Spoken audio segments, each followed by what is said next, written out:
I think that right now everybody's doing way too much to try and get ahead of this thing without considering the economic ramifications that are probably going to last years.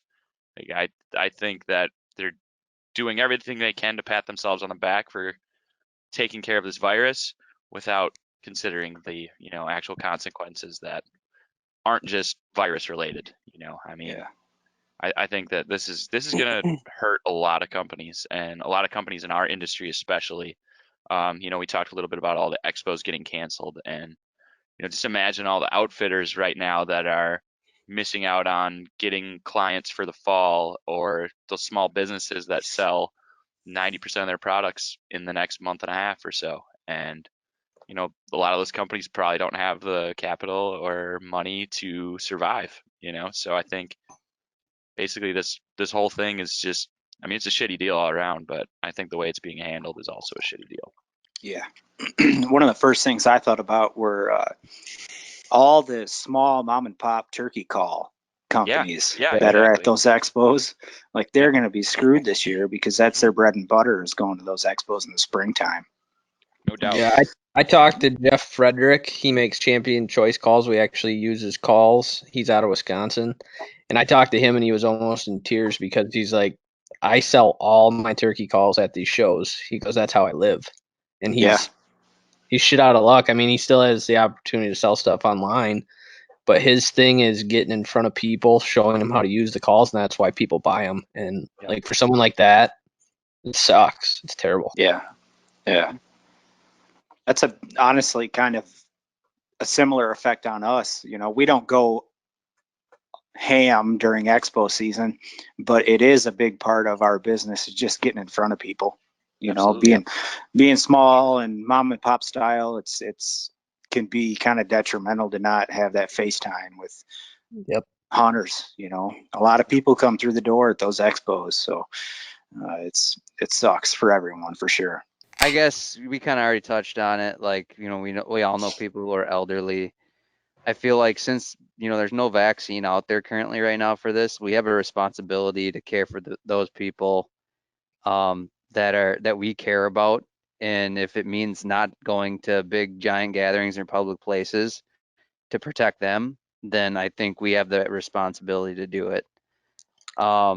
My wife works in ER, and I'm sure Spitzley hears the same kind of stories every day too. She's had to test several people already for coronavirus, that some have had symptoms, some haven't. And it's scary, like some of the stuff she tells me when she comes home every day of them, like they're running low on supplies for face masks, things like that, to protect them at work, to the so they don't get contracted with a virus. She was also she knows a lot of other people in the healthcare profession, and some of the people that are scheduling, surgeries and things like that are canceling because they don't have the supplies needed now to perform some of them with everything going on. She was saying how, like, some of the stuff that they're low on supplies at work, they know people are coming in and they're stealing sanitizer and face masks, things like that. And I mean, even if, everyone has their own opinion on it, but I think we still all have to pay attention to it and be careful, because we don't know the ramifications of what's going to happen to this. Some of the stuff that I've seen from the CDC that they're releasing is, almost half the country could come down with this virus at worst. So, and they say 1 out of 6 elderly are at risk of dying from the disease. So I think we have a big responsibility, even though we're, it's affected our business and I'm not happy about it, but we do have responsibility to be careful too at the same time. Yeah, I agree. I agree with that. I lean toward the side of don't be a bitch, but I also like have a baby who is teething and had a fever and stuff in the last couple of days, and it kind of made me stop and think for a second, like about what I do day to Yeah. day. and how to be careful about bringing something home because her immune system's compromised, obviously. Yeah, I don't, you don't hear much about kids, but I'm sure they got to be pretty close to that high of risk as elderly people when they're that young. I think if they have a compromised immune system, then they are. But Okay. kids without healthy kids, I think, are more or less in the clear from what I've read.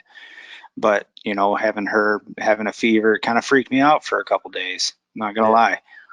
But it's weird because most of me is laughing at it, and part of me is like, I don't know. Yeah. I'm not in that game, so who knows?